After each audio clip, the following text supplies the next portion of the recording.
First, Mandalorian is over. That's it. Done. Season 3 is a wrap. Was this the way? That's the question. Was this the way? I don't know. That's what we'll be discussing tonight. I'm just going to dive right into it. I'm going to bring in my partners in crime. First up, ladies and gentlemen, man of movies, Jonathan. Jonathan. Jonathan. Oh, wait. Hello. Yes.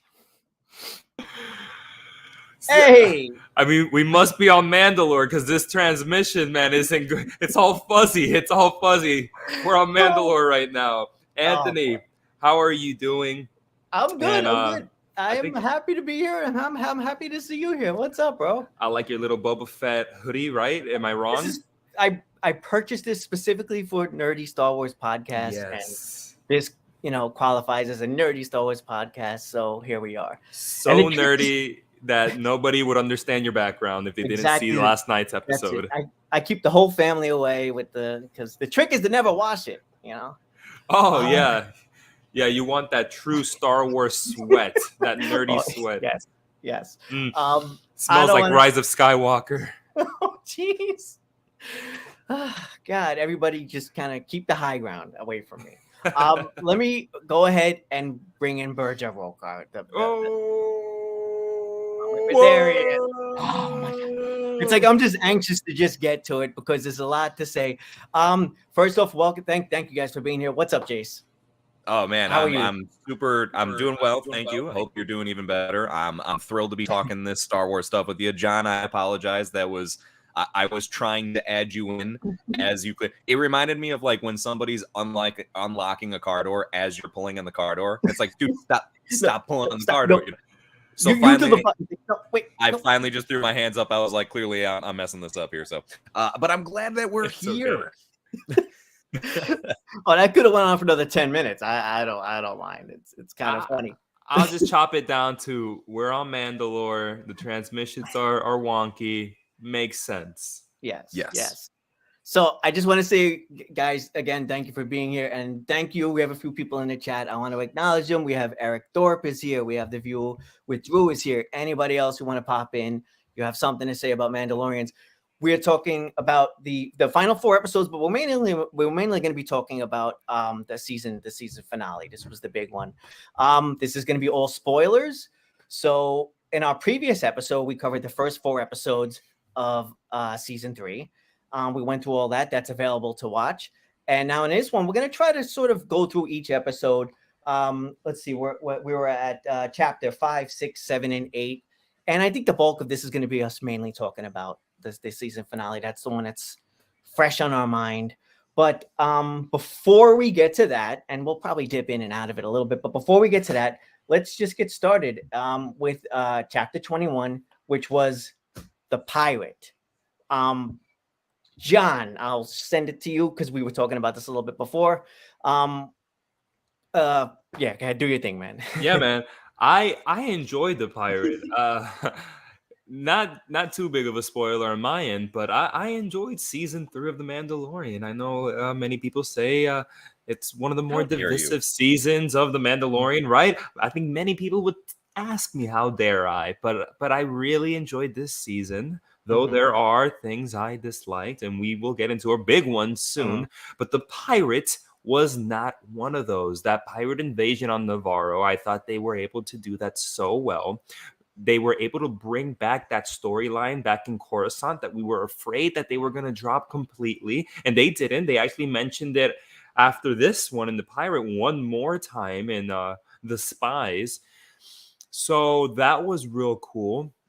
And to see Mandalorian action on Navarro, on a sort of united front, I thought that was really dope, man. It was pretty dope to see all of these things, quite honestly. But since I gotta say, since it's Disney, there were a couple of scenes in Navarro where I feel like they actually pulled straight out of the Pirates of the Caribbean ride, funnily enough. How's that ride holding up, by the way? I haven't been there in a while. It's nostalgia. Nostalgia holds it up. If you don't have nostalgia, it probably doesn't hold up. Okay. if there is one huge nitpick I have with the pirate is that, and I made fun of this, there are 6 people that live on the planet Navarro. Okay, now I remember this conversation a little bit. Yeah.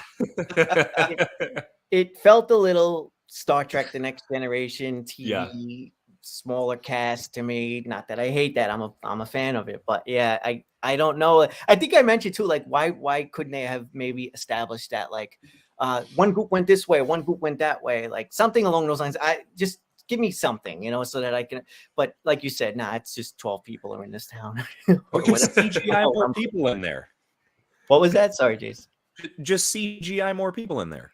Like or, as far as like, that in the background, kind of show a wide angle shots, like something farther away to just establish that there's a large group of people. And like I said, have maybe just some CGI kind of like extras placed in. And then you just close up and focus in on the few that you need to. And at least you establish that there's a large city's worth of people, at least, because it's at least a city, right?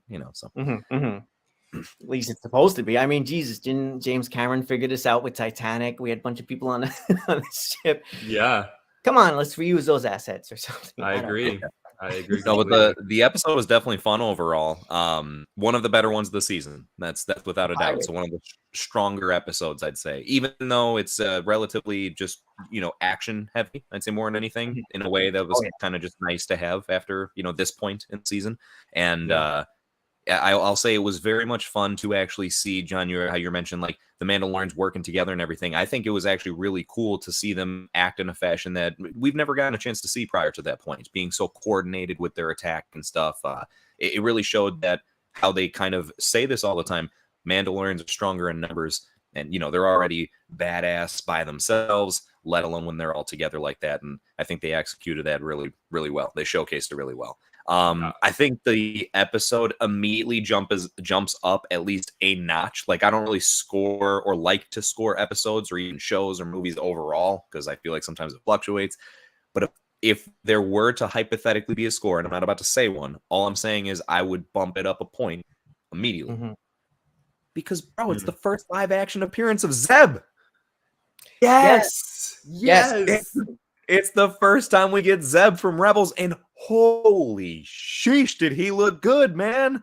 He looked great. So do you guys think he's going to show up? And I don't want to go off into tangents too much, but he's going to show up in Ahsoka, right? Yeah, dude, it's the Rebels crew. Basically. It's the Rebels crew.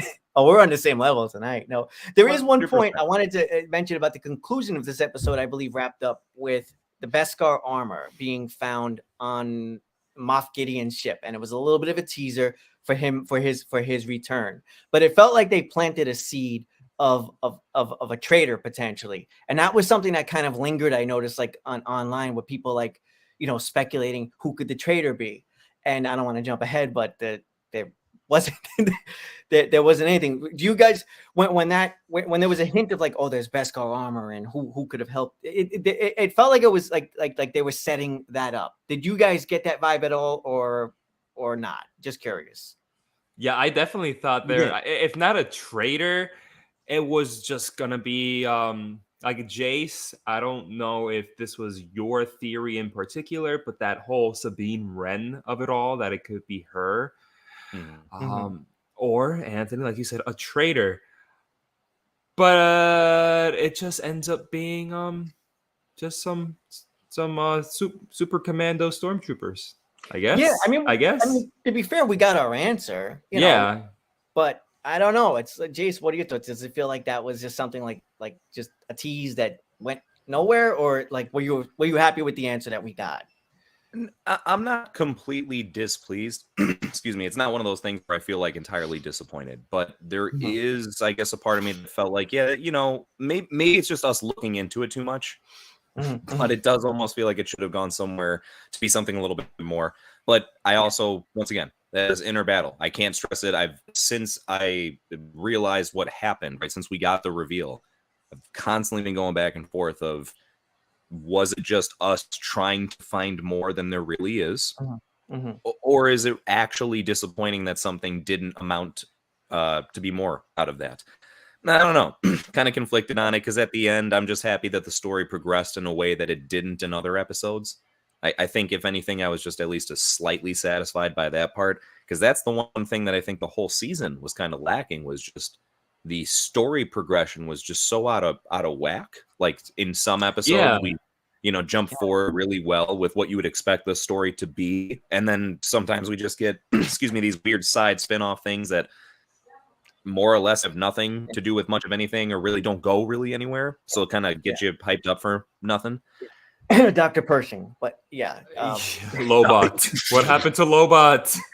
We had so many fun theories, and as always, nothing. I totally agree with this, Jace, and that's going to be a thread that's going to keep us going along as we continue to the other 3 episodes. But I will say this, I gotta say that the good outweighed that specific bad, because the overall crux of the story being Mandalore and Mandalorians together, unified, that whole, overall theme, I adored it.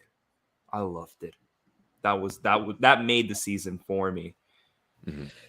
I sort of learned my lesson a little bit from like speculating too much from Andor. I watched that show, and I love that show anyway. I actually did like that series, but like while I was watching that, I was watching on my own, and like I'm reading the online community, and everybody's speculating this means this, and maybe this is gonna happen, and maybe that's gonna happen, and it did. And overall, it was like a straightforward, safe story, somewhat safe story, and that's what we got here. This was a very safe season. I feel like overall, I don't know. That's my opinion. Maybe that speaks more to the finale, which we'll get to in a little bit, but yeah, like there was lots of instances of like, oh, maybe this is gonna happen. Oh, maybe that's gonna. Nope, no, we're just forging. I have my. I will wait to say it, but yeah, I have my theories as to why things felt the way that they did this entire season, and I can't take full credit for these theories. It's definitely me putting stuff together from a lot of things that I've heard. Well, try to remember it. Well, you want to go into it now, or you want to come back to it? I feel like it's something that's probably more appropriate to get back to, but I do feel like it's absolutely worth discussing, because it's if true, a pretty important thing and a critical component as to why the season felt the way it did. Okay, cool. Up next was Guns for Hire. Oh, this was the one directed by next episode by Bryce Dallas Howard. Oh boy. Okay, so this was the one that a lot of people have problems with. Which the one you guys want to just sort of, the one you guys just want to jump all over this one, or I know. Well, I guess John, you don't have anything to say about this. I think we've jumped all over this one in the chat. We really did, Anthony. I know you enjoyed it, and super fair. I didn't hate it as much as you two guys, and I think the rest of the planet. I know a lot of people that enjoyed this episode, that even outside of our own community, I've known people that enjoyed this episode. It's fair, good on them. I was not one of them. I really thought that this was a bad episode of The Mandalorian, or in general, a bad episode of Star Wars. I think I'd take the worst Boba Fett episode before I'd watch this one again. Now, was it wacky? And it being wacky, is that in turn a bit entertaining? Maybe, but is it good? No, I don't think so. And I would, if you would have told me Jack Black is going to be in Star Wars and he's going to play a wacky Star Wars character, I would be like all over it. But if you would have told me this whole episode would be what Jack Black is, we're going to infuse all of what Jack Black is as a person, as an entertainer. We're going to infuse it into this episode, all over the episode, and I just did not like that. We jump from the seriousness of what happened to Pershing on Coruscant to the seriousness of Bo's existential crisis as a Mandalorian, all the way to kicking a couple of robots and robots vaping. And oh my God, robot vaping. That's all I gotta say. Robots vaping. Christopher Lloyd, was he wasted? Yes. He was drunk as hell in that episode, I think. Oh, that's not what you meant. That's not what you meant. Oh, sorry. He can do whatever he wants. He's Christopher Lloyd. But Jace. He was at least the best, and I think it's just because he was actually trying. But he was like probably the best of the 3 celebrity cameos that were in there. But still utterly wasted though, as far as in his role. Yeah, I guess again, I didn't hate it necessarily as much as you guys, but everything you're saying, I can't deny it. I want to quickly say shout out. Looks like Shawn is in the chat. What's up, Shawn? Lost in the Rio. What's up, dude? Ah, boy. So yeah, I don't know. I don't know that I have much to say about this because it's one of those things that just sort of is what it is. You guys, anything more about it or not necessarily? Yeah, let's talk about the ending because I still think that the way that they were able to get the dark saber back to Bo is just as bad as when Sabine gave it to her in Rebels. And here's the thing. Sabine gave it to her in Rebels. That was fine. We weren't entirely sure what the rules were for the dark saber in the first place. So Sabine giving it over to a leader in Bo-Katan, I was fine with that in Rebels. And then we find out that her troop left her because it wasn't deserving. She wasn't a true leader. She didn't deserve that handoff. And it happens again, but this time they accept her. Why? What's so different about this time? Yeah. The loophole that was conceived is something, and I brought this up in the group chat. I know we kind of kept our thoughts sparing as things were going, but we mentioned little bits here and there, and that was one of the things that I could not help but throw out was it doesn't make sense to me that the same logic that is being used now is essentially the same logic that was trying to be used when he was attempting to give it to her in season 2. It's the same. Unless, I mean, correct me if I'm wrong, and I will definitely stand to be corrected. It seems to be where it's just more so, the reasoning doesn't appear to be any different. So I guess when I say that, my point is, why is the logic not appropriate and fair before, but now all of a sudden it's like, okay. It just felt really weird that any of them would really buy that or think that that's fair enough. Especially Axe Wolves, who seems very hostile toward her. Yeah. Right. And you know what? I feel like it's one of those situations where why not, if Din is really that just like much of an honorable upfront type of guy, it almost would have been like, you know what, fine. Like, then fight me. And I'm not, and I won't give up, right? I won't like just try, like, because they're not going to kill each other. They'd usually just get one person to yield, and then all is good. And have Bo win, which we saw happen in that very episode. So right, and you know what? Even if he doesn't like willingly want to, honestly, guys, I feel like Bo is the type of character, and they could have gotten away with this. I get that they really want everybody to like her a lot, and she's already a very likable character. But I think give her a little bit of an edge that she's always seemed to have. I would love if she was the one that was poking and prodding Din kind of here and there throughout the season, only to lead up to this moment and be like, you know what? I can't anymore. My patience is worn thin. Enough is enough. I am the leader of the Mandalorians, and I'm taking my saber back. I challenge you to a duel, and really not giving Din an option. And then because he's an honorable dude, he'd be like, oh shit, I guess I have to accept this. And then just have her legitimately overcome him in that situation. Of course, you probably have some people throw a fit because, oh my gosh, Mando is it's believable. It's Bo-Katan, and it would be at least that much more sensible. And then here's the thing. The best part is if she gets it back in that proper good way, Din's not going to have any bitter feelings no matter what. And then I can easily see where her awkward tension that would have been there towards him could start to like naturally diffuse. Right now, she just like kind of is like, hey, you know what? I'm not going to hold it against you. Of course, you hung on to it as long as you did. And I was probably a little bit of a biatch towards you, but I hope you understand. He'd be like, yeah, I do. And now you get it back. So let's go. Let's move forward. Jace, I have one better. Do that exactly in that episode. It wouldn't have changed anything in the remaining 2. Have the same conversations that they both have about honor and blah, blah, blah. Have the same final battle against Gideon in the finale. Have everything be the same, but just change that. It wouldn't have made a difference. It would have made it better. Yep. Well, I mean, that was like an issue with what Jason's talking about, where Bo-Katan things just happen to her throughout this season, and there's not a lot of agency. There's not a lot of her saying, I'm going to go this. I'm going to go do that. It's here's the saber. And then we get a little bit more of that with the resolution of the dark saber in the final episode. She doesn't toss it. I don't want to jump ahead. It's just broken by Moff Gideon. Which again, it's not her making a decision.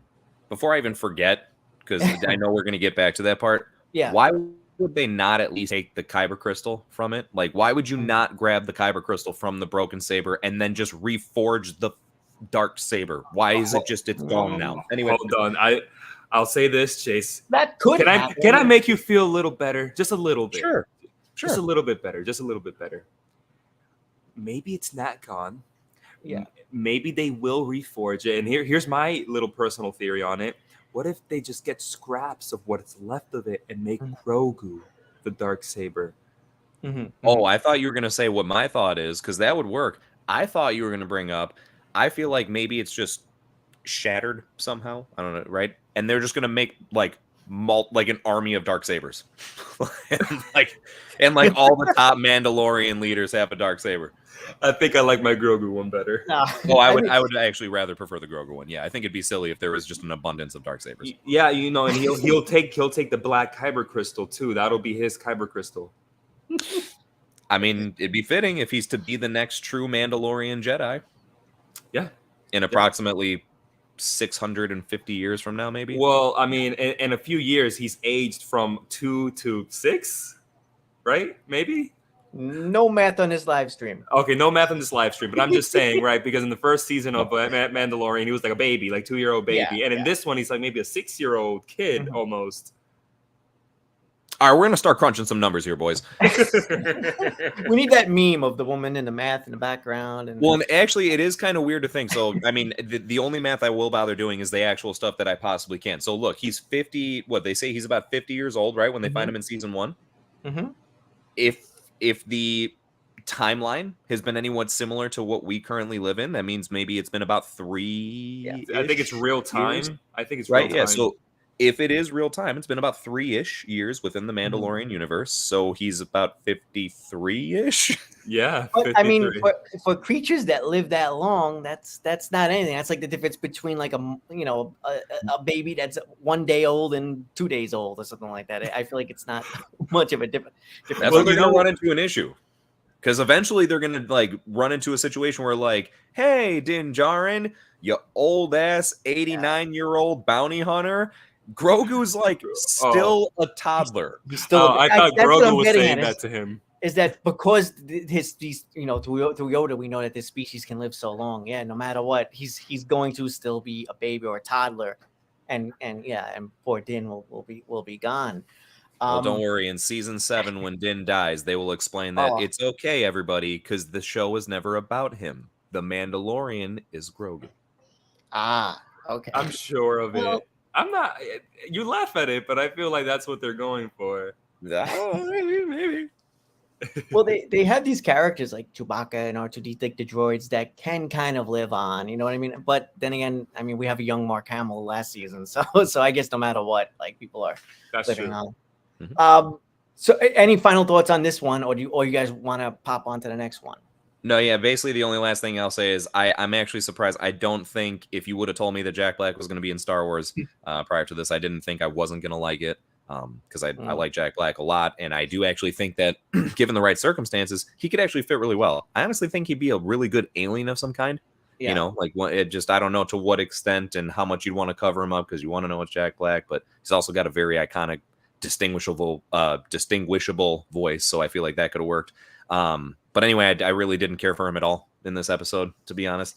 And him being accompanied by Lizzo, in my opinion, didn't help. I give Lizzo credit for one single thing. It actually felt like, although I did not enjoy the performance still, sadly, it felt like she was trying. Like it seemed like she actually wanted to be there. Like she was like, oh, I'm happy to be a part of Star Wars. And I mean, in essence, that's cool. But at the same time, again, just like really, really just like jarring as a viewer. Yeah. Did not fit whatsoever. This entire episode felt like it was the CW taking over. Like literally, all of a sudden, it was like Jon Favreau and Dave Filoni had to go on vacation one day, and Kathleen Kennedy was just like, "Hey, CW, you're not doing anything. Can you handle this one episode?" And they're like, "Yes, but only for a portion of it, and then we have to hand it over to Saturday Night Live. So can SNL take over from here?" That's exactly what it felt like. A combination of CW and SNL. Yeah. Made this episode, and it was the single-handed worst episode of all of the Mandalorian. And I agree with John. I would rather watch like probably just the entirety of Boba Fett, Book of Boba Fett before. So this episode, I don't want to stay on it too long, but like this episode, you would say is worse than the other episode because if I remember correctly, you had major issues with the Dr. Pershing episode, but you would take that one over this one. Yeah, because the Dr. Pershing episode was at least rooted in what the show feels like. In other words, it has the same vibe. It had Andor vibes more to it for sure, and that's where I was poking fun at it. But at the same time, it was attempting to stay rooted within what we know and the lore that we actually care about within the Mandalorian. Though it didn't seem to pay off with anything. That's always been one of the very unique and interesting things is the cloning aspect that has kind of been blended into this. And he was a big part of that. So for that alone, yes, I find that to be more interesting and hands down a better episode, though it had less Mandalorian, still probably a better executed episode.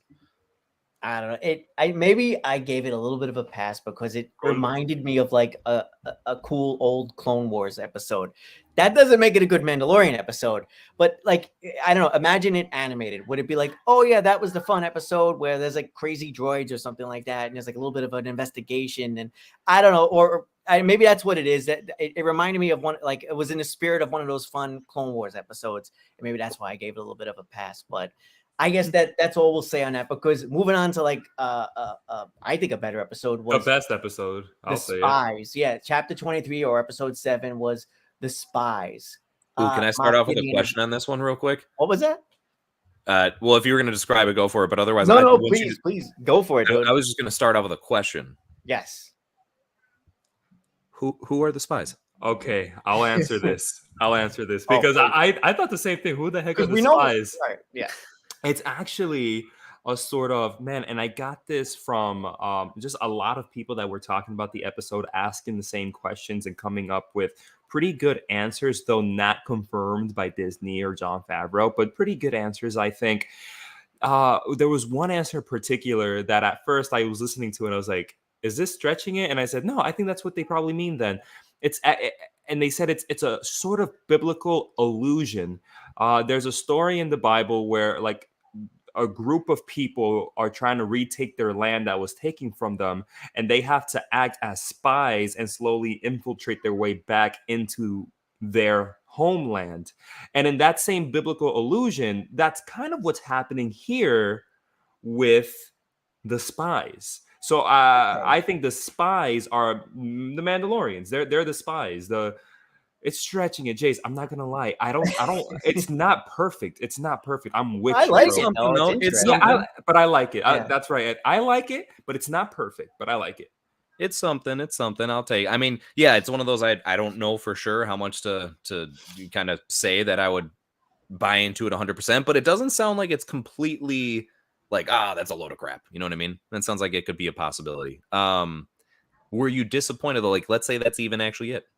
Are you disappointed that there didn't seem to be any direct showcasing of the spies? The spies.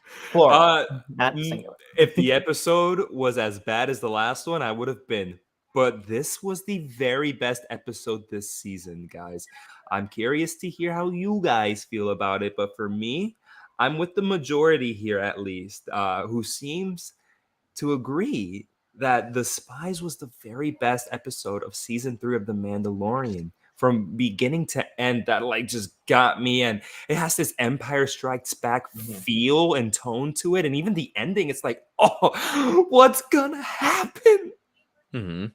Well, I mean, go for we it. Get Moff Gideon back, right? I mean, Yes. and that's a big deal. But that's one of my problems with this season is I feel like he should have maybe not the first episode, but I feel like he should have. I feel like he should have been in it sooner. That's all. This whole season felt like we were kind of all over the place. We knew Moff Gideon was coming back. Why was he placed so far at the end of it? Star Wars, I feel like tends to do this. Boba Fett had this same problem. I don't think it's incredible our villain. Moff Gideon. What was that? I don't think it's our Moff Gideon. Okay. Well, I guess we could get into that because we have bro running around, and we're getting closer up to the finale anyway. At this point, you're going to laugh. It's because he didn't have facial hair. You know what? I saw some people pointing out the fact that he didn't have a mustache. I assume maybe the actor just simply didn't have a mustache. But, not to jump ahead, because I'm not going to jump ahead, but I will point out that the clones also did not have facial hair. Okay. That's it. I mean, it would be a whole different action figure too. I mean, mustache. It would. It's to sell more action figures. Damn it, Anthony, you're right. Anthony, it's a whole different Funko Pop. It's a whole different collectible. It's like when C-3PO had a red leg.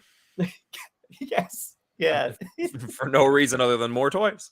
Yeah. You know, they explained it in a comic. They did explain it. It was sort of an interesting story, but I'm not gonna trace it. But there was a comic book that touched on that. Angels in the chat, I just wanted to say what's up to him. Eric Thorpe was mentioning CW. I just want to ask a quick question to Eric. Eric, did you watch Willow? And if so, did you feel that had a CW vibe? Let me know in the chat. I'm just curious because I think that's what a lot of people felt about that series. All right, so yeah, getting back to this episode, Jace, what were your thoughts on this one? John loved it. What did you think? I also loved it. Penultimate episode. Yeah, I think it was definitely within the realm of the best of this, and I think I'd probably go ahead and rank it as far as like the top episode of the season. Because the season finale, though I still think had strong moments, did not like kind of fully stick the landing. But you know, I'll hold off on that. But with this one, it built up the intensity a lot, right? And it was definitely something where I agree that, especially like by the point it gets to the ending, you're really stressed out, I'd say. For multiple reasons. I'd say one, just because of what's happening in the show. So there's just the events of what we're seeing. But this also ties back to the thing that I guess maybe might be the best time to mention it. I was alluding to before, there was things that I had heard as to why this season has been the way it is. Right? Probably is the best time to throw it in, because this actually does tie in like the most to this. So for those that may not be aware, and this is all speculation, so take this all with a grain of salt, but I also want to say this. A lot of this seems to be very, very kind of easy to read between the lines if you're just kind of willing to do so. And though I can't guarantee every single bit of this is accurate or true, I do feel like there's got to be some truth to some of this. So long story short is, when they were finishing up season 2, there seemed to be some drama with Pedro Pascal on set. Apparently, at one point in time, there was like a whole disagreement of sorts. He wanted more screen time with him showing his face and not just being strictly the voice of the character. And obviously, that's a conflicting detail because the character, in essence, does not want to take off his helmet, right? As a matter of fact, this whole season has been to redeem himself and become a Mandalorian once more. And so, right, it seems like, oh, I guess that we're not going to have that be happening again anytime soon. Well, no one even knows if that's actually what went down, but supposedly if it did, he left. Like, he walked off production. They managed to still finish the second season, but I guess that's why there was a delay with the third season, right? And so when there was a delay, they still wanted to put out a show in that time slot that they originally were going to do season 3, which is where the Book of Boba Fett came from. So supposedly the Book of Boba Fett was not a planned thing.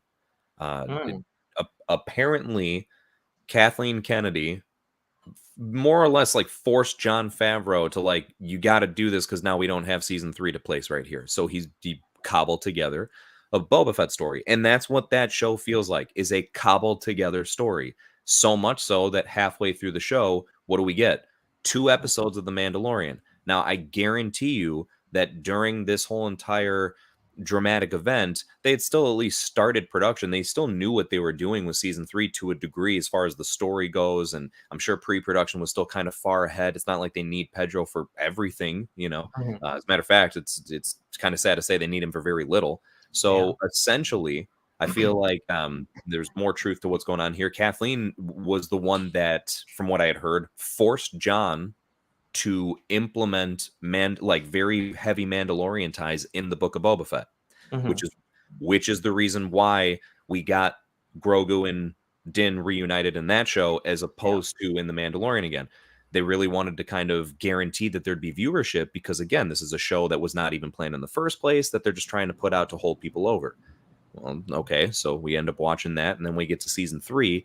Supposedly, the drama, if you will, with Pedro had still not really died down. Also, Jon Favreau was really, at this point, not too happy with the reception of Book of Boba Fett, again, especially because he didn't really want to even kind of do it for the most part. So, taking all that into consideration, you got your main star not really present. You got the head writer of the show who's just like kind of not feeling it because you're forcing him in between a rock and a hard place with something that he doesn't want to do. And it's just hard for him to keep up the passion because he's got so much of this interference. From what I heard as they then got to season 3, when they actually started production fully, again, full on, take it with a grain of salt, like the whole thing here, I heard that Pedro Pascal was not on set for any of the principal photography of season 3. Which I feel like Giancarlo Esposito mentioned something like that too in an interview or joked about it, just like, oh, Pedro's not around or something like that. Again, grain of salt, I have a foggy memory, so that may not be true. Wow. But it does, if it is true, it does go completely with, or it supports completely, what you're saying from what you've heard. And not said at all. I mean, and again, there was no mask removal this season. It does. I didn't even know as far as him kind of giving any sort of mentions like that. So yeah, that it kind of adds to it that much more. Does, fire here. Feeds into it, that's for sure. And and just to kind of keep the ball rolling here. So, you got Pedro not on set basically at all for the entirety of the main filming for season 3. He just goes to do the voiceover afterwards. And then there was a lot of talk that Jon Favreau was basically just going to kind of more maybe walk away from the show, like that he was very hesitant to keep going with it. And there was also talk, since Pedro was kind of on the back burner, notice how he was on like very much in the background for a lot of the season, right? It was very a lot of like this was season 1 of Bo-Katan more than it was season 3 of The Mandalorian. So anyway, a lot of the spotlight. Yeah, he's in the background a lot. And there was just basically all these rumors alluding to the fact of like, I bet you Jon Favreau's going to exit the show, and I bet you Pedro Pascal's going to exit the show, and they're kind of going to just take the reins and hand them over to Bo-Katan, and the show's now going to follow her. Well, the reason why episode 7 is I feel like perfect time to mention this, because what happens at the episode or end of episode 7, all of a sudden, Din gets captured and taken away, and there was all these rumors at that point in time that like he's gonna die in the finale, he's gonna die.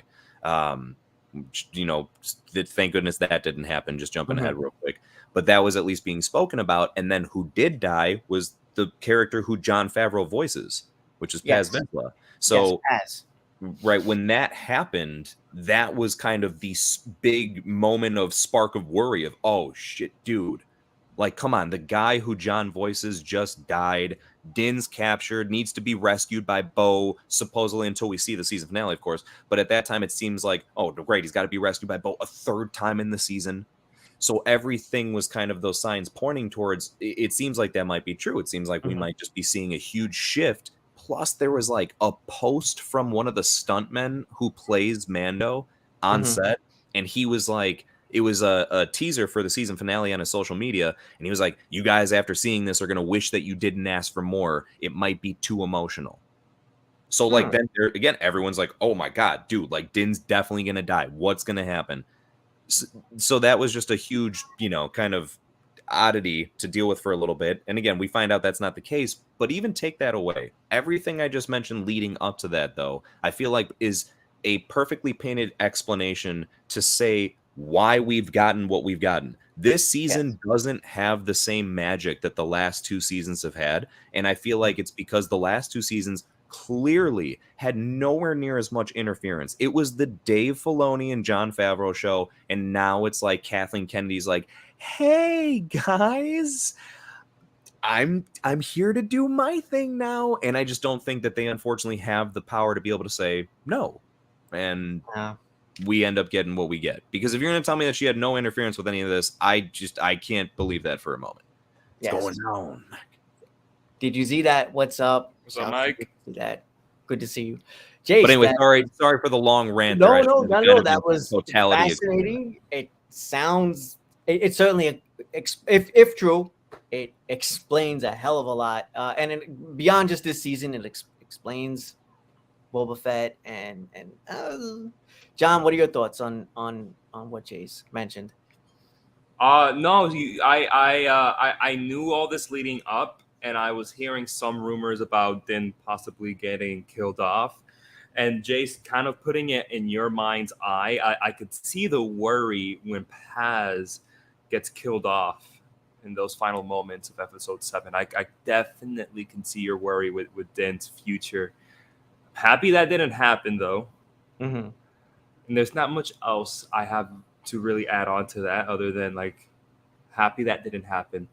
Concerning this episode, though, I'll give it to Jace. He had a theory that he heard that was true, and that was that Grogu did indeed wear a mechanized IG-11 suit, which they called IG-12. And I laughed when it happened because I said, no freaking way they did it. They did it.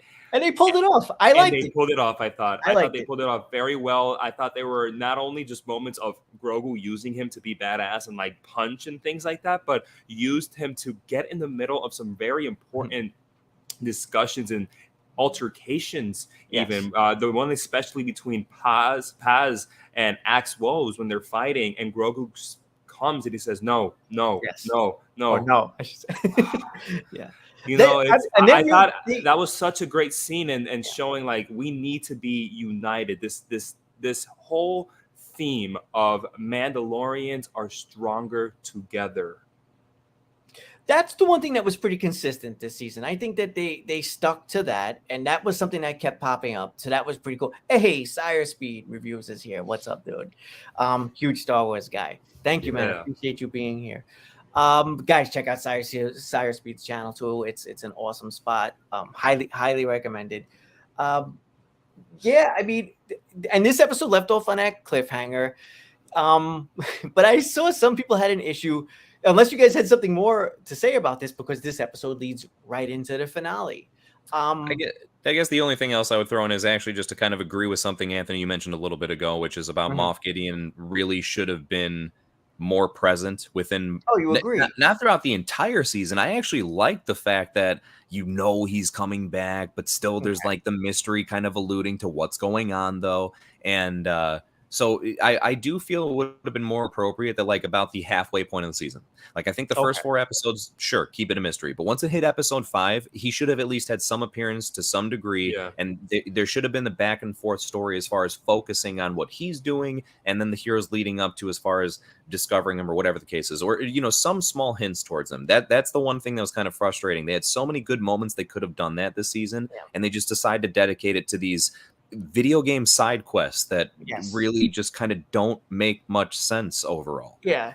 Well, we haven't even. Oh, I'm sorry, Anthony. Oh no, I was gonna say. I think that's more of a personal thing for me. Whenever there's a big bad in a movie or TV show, it's just a personal. I sort of like to see them either up front or somewhere early in the story, so that you can feel that threat throughout.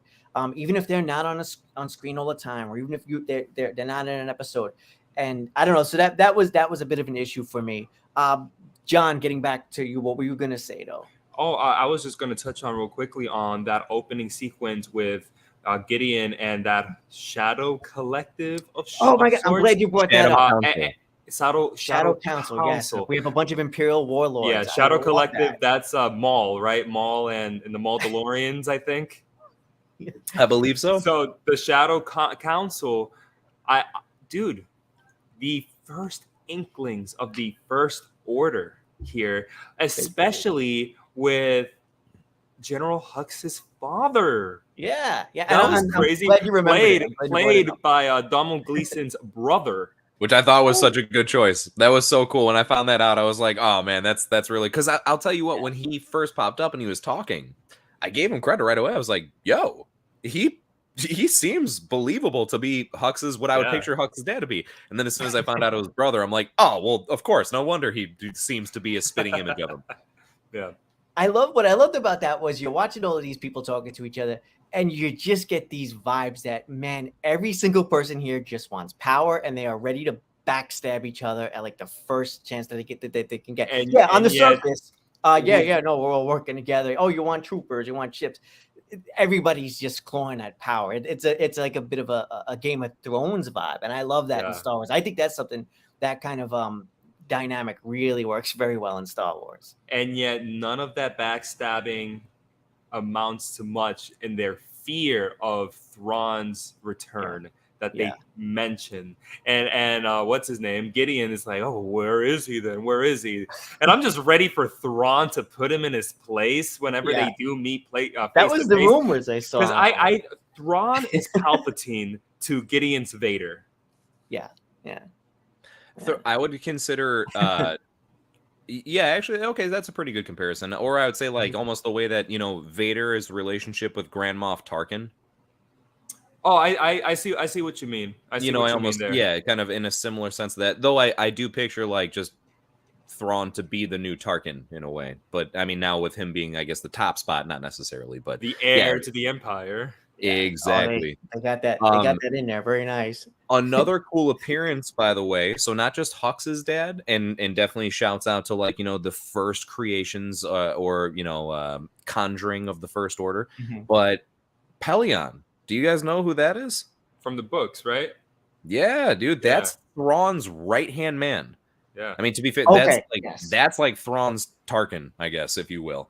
But yeah, so that being a thing, mind you, the reason why that's really cool, because this is doing something else that the show, The Mandalorian, has consistently done through, I think, almost all 3 seasons. There's been at least one instance of this, where they take something from Legends and make it canon. Like, the whole concept of Jango Fett being a foundling that became an actual Mandalorian and everything, and all that whole entire story, that was only from Legends comics. But then in season 2, they made that canon. So this is just, I love that they're still doing stuff like that, even though I wish it was still kind of, again, true to the magic that the first 2 seasons were. I'm glad it was sprinkled in, at least in some points. And the fact that they squeezed Pelion in there, as small as it was like really, really cool to be able to bring that into official canon now. So find that to be pretty dope. And I hope he pops up more as far as once Thrawn actually, comes to the screen. So ready. And I hope that he even gets a chance to meet Gideon, man. Because I know that we're saying, like, we'll get into it, but, man. Well, look, okay, on the off chance here, because I realize as far as what could happen, right? But on the off chance that Gideon actually is gone, that is really disappointing, because I do think it'd be great to see Gideon the way he is, an imposing force, and I love Giancarlo Esposito's performance with it. But, oh my God, would I love for him to just be put in his freaking place when Thrawn shows up and just makes him look like a total bitch. Bro, he's in a Vader suit for these 2 episodes. He's gonna be a little, a bitch to Thrawn. Because he's already in a Vader suit. So, Jace, Cyrus B mentioned the same thing. So do you all think that Moff Gideon is truly gone? He had tons of clones. Let me ask you guys a question. To sacrifice. So I don't know. Well, Jake sort of already mentioned that. I don't know. Is he truly gone? They could go either way with this. He can truly be gone, and that's it. That's the last we see of him. I kind of hope he isn't, though, for the reasons Jay says. I'd like to see that confrontation, and I feel like there's a little more mileage with the character or his clones. I don't know. It's tough. See, once you have clones in the mix, it's like now you have like an out. I mean, maybe that was his clone that died. I mean, he's a shady guy. John, what are your thoughts? Just curious. Maybe this is a segue. Maybe this is a segue to the finale episode, which we will spend the rest of the time talking about. Here's my question. We can always go back. We can always go back if there's a subject. So did you see him die? No, not officially. Then he's alive. He's alive. He's alive. No. Hold on. At this point, let me just say, we're talking about the return. We're talking about when we say, did we see him die, and we say no, he's consumed in flames. I mean, do you? Boba Fett was in a Sarlacc pit being digested. No, I know, but it's like he's 40 years. But no, hold on. Let's put more of an emphasis on it. I grew up in the amount of time it took for Boba Fett to climb out of that Sarlacc pit. Well, he's You went in there consumed when I by was 4. flames from an No wonder he's so old. explosion of an entire Imperial capital ship. Like, Yeah. don't be wrong, and he's in a dope It's pretty Mandalorian armor definitive, suit that could easily probably withstand a lot. So I don't know. Vader. He's gonna be all scarred up in Vader's suit. You know, on that note, though, I do want to jump in because in that moment when he was being basically consumed by flames, I loved Grogu's save. That was incredible. Looking back, I guess it's like I guess it's sort of predictable, but in the moment, it got me. It was just like, oh my God, this is Star Wars. It's one of those moments. It felt very memorable to me. Like it really felt like, geez, this is one of those great moments in Star Wars to me. I don't know. Same thoughts, same opinions. Grogu in the finale was incredible as well. What I really liked with what they did with Grogu in this episode is showing him how much stronger he's getting with the Force, how that time with Luke that he spent really did something to him and making him stronger. Remember when he would just like move a freaking ball and he would be like, oh, I'm tired, I'm going to go to sleep, take a nap. This kid, this whole episode was kicking ass. And never once did he like fall asleep or anything. It's all right, I'm ready. Let's go. Let's keep moving. Let's keep moving. And to end it with that beautiful just protection shield around his mom and dad. I loved it. I loved it. Yeah, and it's and there's definitely like a symbolism there where she's shielding them from the flames, you know what I mean? From hell, essentially. We're getting back into biblical stuff almost, right? But I love like the teamwork between. There's a couple other parts. I'm thinking of something else now, but I love the teamwork between Din and Grogu throughout this episode, where he's shoving away the weapons of the other troopers, and Din is just doing his thing. And that brings me to another one of my favorite parts. When R4 is shutting down the lasers, one by one. I'm sorry, R5. Thank you, dude. And he's shutting them down one by one. And Mando is just cutting them down. I love that moment too. It felt very like it felt in the spirit of Phantom Menace a little bit. It did. So that was great. I love that too. This episode had a lot of really cool moments. I was happy overall with this finale, but the season and the finale are probably my least favorite of all 3. But that's not to say I hated it. Oh, I get you. Yeah, maybe. Yeah, like this season and this finale more specifically are probably my least favorite, I think, of all 3. I think I can agree. I think I might agree with you there. Not to say I hate it though. I still liked it and had issues. Yeah. But any other Jace, so I'm sure you have a lot to say about just in general. What did you think of this finale? Yeah, there was a lot worked. That's for sure. We've mentioned one thing in the group chat prior to this, because this is probably one we had the least conversation about, but the pacing was just one thing that was definitely just kind of, I guess, a little all over the place from time to time. Pacing in this specific episode, you mean? Or it's like they didn't know what to specifically focus on. And it was only like 38 minutes or something. Yeah, right? It was short. And Jace, I'm sure you'll touch on this. So I'll give it back to you. But there were some humongous plot points that they threw at the screen just to see what would stick. And you can hit on that. No, for sure. Well, I'm actually curious. To bounce back and forth on a few things there. So, but I don't mean to like jump immediately into nitpicks. I'll start off by, I guess, saying this just to establish this. Whatever you want. Did definitely like this finale more than I disliked it. I don't think it was perfect. I don't think it was the best way that it could have ended. I don't think it's the way it should have ended entirely. But at the same time, it was also like it was very safe, and although you want to see shows like this take a bit of a more risky route and develop more and everything, evolve a little bit more, it's kind of hard to be mad as far as at the safe route, because you at the end of it, you're happy because they've reached status quo once again. But I'll get back at least to that part. Throughout, though, even though there's a lot I enjoyed, action was great and everything like that, I really thought that at one moment they were actually going to reveal as far as the spy. I thought Axe was going to be the spy. Mm-hmm.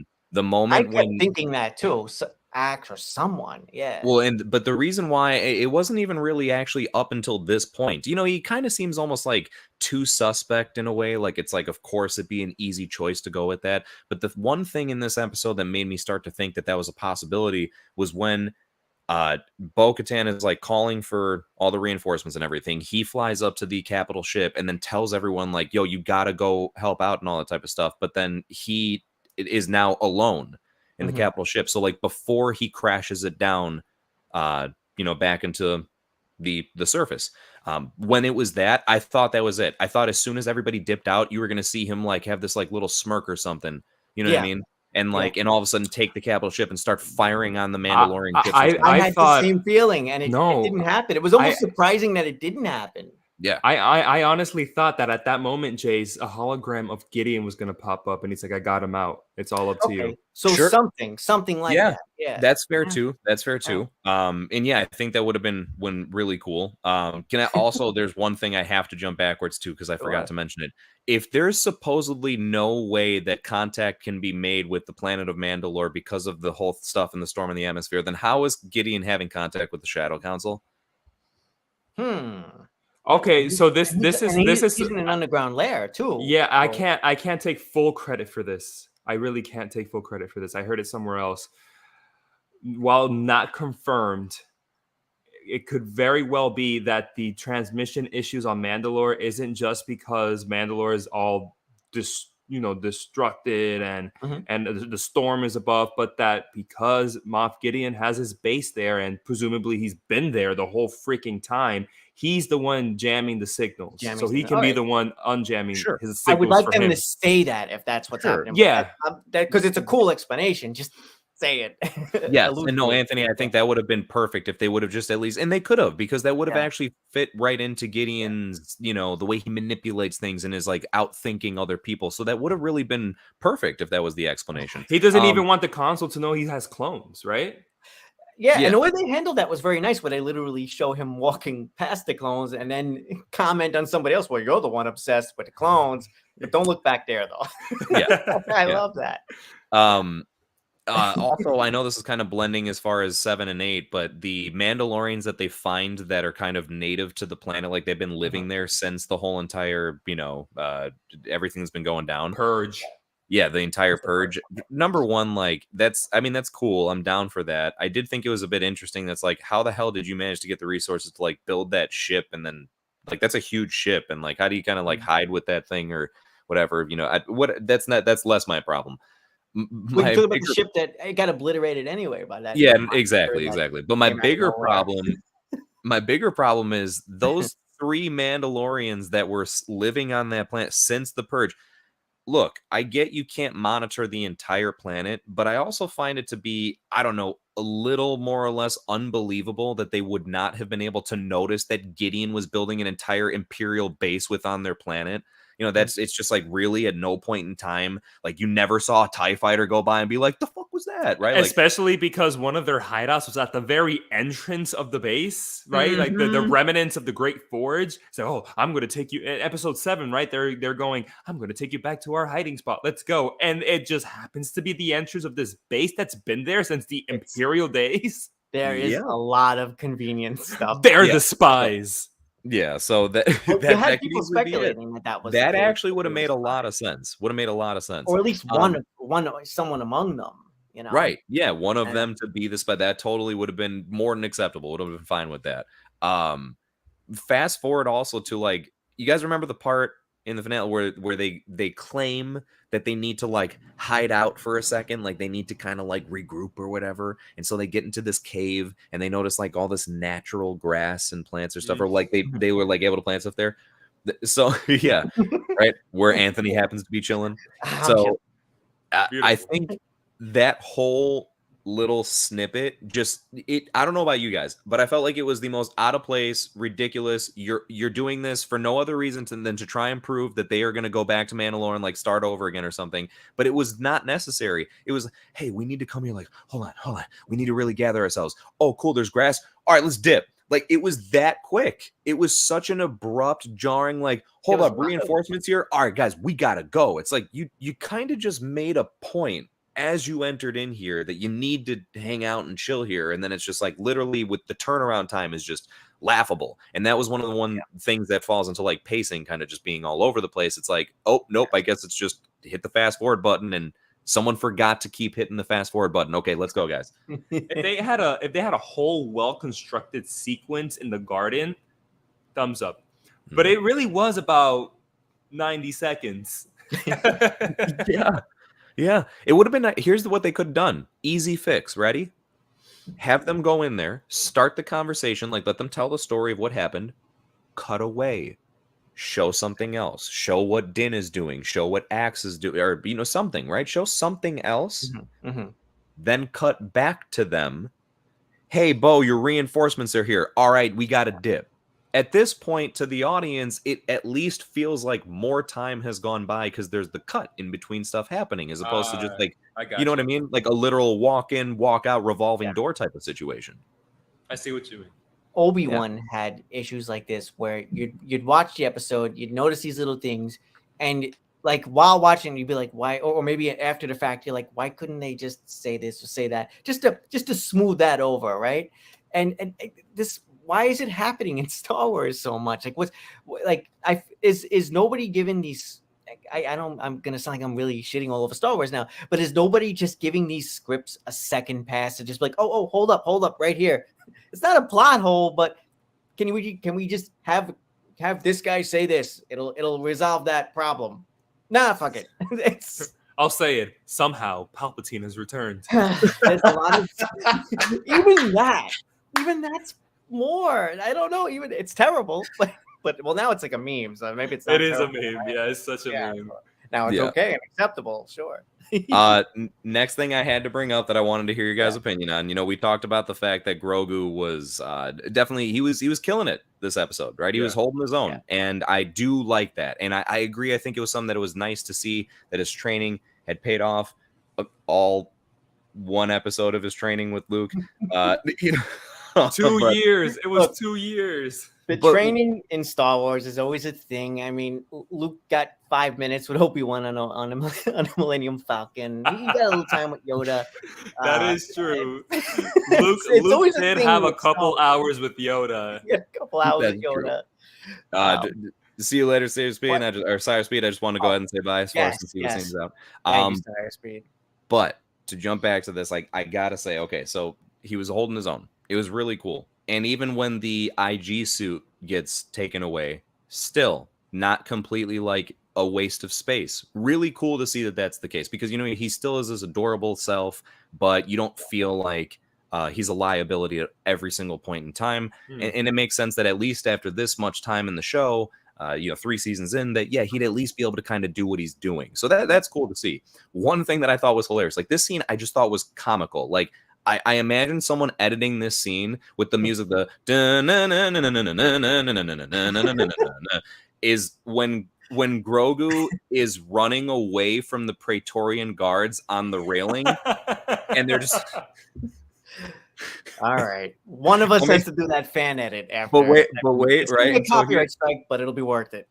It will. It'll be so worth it. But it gets even better, I thought, because that was already funny enough. Like here, okay. If it was just like regular stormtroopers, whatever. These are Praetorian guards. And thank you. That's why I'm glad you guys are here. The Praetorian guards are a thing too I wanted to talk about. And if Grogu was like not just hopping around, but like maybe simultaneously pushing them away, I would kind of be more forgiving. Yeah. But the fact that he just literally is running in circles and they're just like, oh shit, man, can't really can't get this kid. This is a lot. Man, he's really fast. And then when they do, the Praetorian guards are slow as molasses, man. What the heck? They seem so non-imposing. I'm sorry, and then you look at them in The Last Jedi, and Rey and Kylo almost got their asses handed to them. Yeah, right. And I mean, don't be wrong. I'm not saying like they're not cool. Like they're really dope concepts, and I'm sure maybe there's a way to showcase that they're better. But like, I'm sorry, like they just seem to be very limited movement and move very slow. And I don't really get the whole like why they don't really show too much to be that imposing. You can't tell me that them killing Paz Vizsla is what makes them imposing. It was a 3-on-1 after he already took out like a wave of stormtroopers in Mandalorian armor. So like, get off that case if that's even what you're trying to hop on there.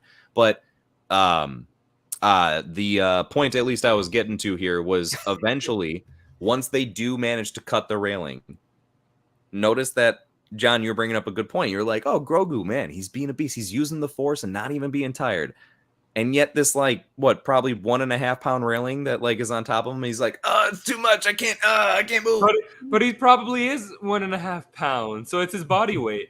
But why can't he just use the Force to just... That's not how the Force works, Jace. We're going to end the live stream there. Good night, guys. We're on a high note, and I know there's about 10 more things to talk about, but we're going to end right there. No. We're not ending. What's up, Dan? Thank you very much. Thank you very much for coming. Yeah. But anyway, so but I will say this: the reason why I'm still okay pointing things out. I'm sorry. But I'm okay with it, I guess, overall, because it was funny. I wish they didn't do it like that. I feel like they could have made it a lot more badass, honestly, and could have had a better demonstration of Grogu's display of powers. However, I do like it because eventually Din saves Grogu. There's like a lot of like back and forth. This episode kind of did a pretty good job at redeeming the fact that Din is still a hero. You know what I mean? Like, although it was kind of anticlimactic that he got captured at the end of episode 7. We're all worried he's going to be, and then he just gets away right away. However, I have mixed emotions because even though it's like, oh man, I wish he like would have been captured a little bit longer, I guess.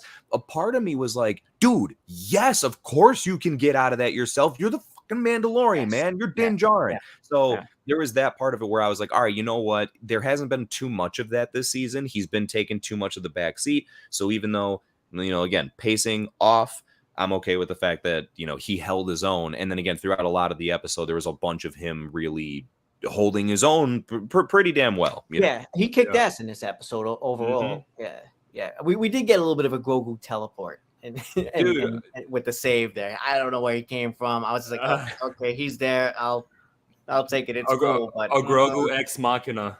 Yeah, literally. I will say, like, it's so cool to see that Din and Grogu, or should I say Din and Din, they they both handled those. Star Wars. Yeah, they both handled those Praetorian guards better than Rey and Kylo did. And I mean, I'm happy. I'm happy about that because I like them. I like Din Djarin and Grogu. Yeah. Yeah, and I mean, when it comes to Star Wars villains, we get a ton of awesome looking Star Wars villains. It doesn't always mean that they don't just get obliterated on the screen within 2 seconds. I mean, in Revenge of the Sith, Yoda famously just shoves away those 2 guards in Palpatine's office. I love that scene, though. It's an awesome scene, but like as like an old school fan, I was just like, oh, I thought we were gonna finally see them fight, but we're not. There, it's Yoda. It's Yoda. It's Yoda. If anybody's gonna do it, Yoda. Can I bring us somewhere where I've been like so ready to talk about this? Yeah, please. Fanboy. I just want to fanboy. Fanboy out.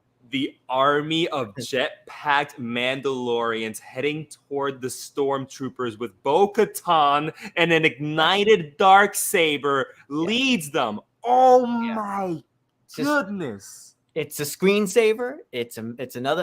I mean, Endgame moment. Yes, yeah. All credit due to this season. It gave us a lot of really epic moments, a lot of memorable stuff, and that being one of them. I love that moment, man. That was great. Yeah, and just the pose where she's like this, it was good stuff. I'm glad it didn't feel too short either. You know what I mean? Like that's easily something that almost based on other things we've been talking about, the pacing. So it's almost like, I guess it's fair to be worried that could have been done quick. No, they really made it feel like that was a continuous ongoing battle that felt pretty epic as stuff was happening all around them. And yeah, that was really well done, man. A few of the shots where I feel like it was kind of hard to tell what was happening. So, but not too much to the point where I'm really going to complain about it. It was very, very intense feeling, and I think it was like they showcased that really well, and that felt fitting as a battle for a finale for sure. Oh, definitely. Yeah. Trying to think, this was a larger scale battle too than we've had in previous finales. I think sure. Yeah. What bigger doesn't always mean better necessarily, but it was definitely larger because last time around we had Luke made the save, but that was a great battle, and then season 1 was a fairly decent battle too. Navarro, yeah. Battle-wise, this is my favorite battle. It was good. It was good. Like in Mandalorian, all 3 seasons, every single episode, this was my favorite battle. It could be mine as well. Could be. I have to think about it. I don't know. You know, that pirate stuff. I don't know. Just not to go back there too much, but that was pretty good. That was some good battles there. Oh, this kills that though. This kills that though. This battle. Okay, gotcha. Yeah, I now, agree. as far as finale-worthy battles, do you think that the fight between Din and Gideon was a finale-worthy? Like, did it feel like that was a finale battle? I kind of liked it. I will say I'll go ahead and say yes. That's my easy answer. I do think yes, it was a finale-worthy battle. I go back to one of my favorite things this season is being the theme of a united front between Mandalorians, and I love that scene when he destroys the Darksaber in Bo-Katan's hand, and Gideon says Mandalorians are nothing without their trinkets, and she goes, Mandalorians are stronger together, and Din and Grogu come in and they're just beating his ass, and I love that. So that aspect of Mandalorians are stronger together, that line of dialogue, that's what made this season for me and made that finale battle more specifically. Okay. What about you, Anthony? The final battle between, I think it was fine, and I think John hit on something good too. That where it went with sort of like where they highlighted that theme of like Mandalorians just coming back together, whereas Gideon is just, I mean, he's the bad guy, so it's just all about him. It's all about, he doesn't understand any. He has his character is just so repulsive. He has no understanding of what it is to be in a community. Everything's all just about a power grab from Moff Gideon. And he looks down upon everything. I mean, that's what the Imperials do. He looks down upon the whole entire Mandalorian culture. It's all just about taking whatever the hell he wants. But the battle itself, I mean, it was fine. But I think what John said is it just that goes to like that, like it highlighted the season enough for me. It highlighted the themes of the show. So it worked on that level. Maybe just the fight. What I'm trying to say is I think the fight itself didn't really do it for me. It felt a little stiff. But I didn't mind I didn't mind how it ended. I do wish that maybe Bo-Katan, the way she lost her saber, where he just breaks it, I would have rather seen her maybe cast it aside to sort of have some sort of agency with her character. Instead, he just makes that decision for her. He breaks it. I don't know. What I'm saying is, I guess I'm a little conflicted on it. No, that's fair. That's fair. I think they played it safe with it. I think it's enjoyable for sure. I think the most enjoyable aspect is exactly what John said. It's the team up part. So it's not so much Din versus Gideon that is the really cool part. Like it's okay, right? It's kind of like, okay, it's a fight. It feels like a final boss fight of a video game. I'm not joking. This entire season felt like playing a video game, honestly, with all the side quests and stuff that happens, and then we get our final boss fight here. So that was all right, but it was absolutely once everyone else started getting involved. So once Bo-Katan got involved as well, once Grogu got involved as well, and there was the team up aspect that was overwhelming Gideon because he was not prepared for that, even with his the stronger, intense Dark Trooper version 3, I believe is what he was saying, armor. But anyway, so that was cool to see that part of it. I also liked Gideon's armor. I just thought that was awesome. That was cool. Quick side note thing. Not what I was going to mainly continue with, but I can't help but throw it in because I don't want to forget again. I found it to be a very interesting and cool callback to Darth Maul when he was leading the Mandalorians in the Clone Wars, because his helmet has like the spikes. Yeah.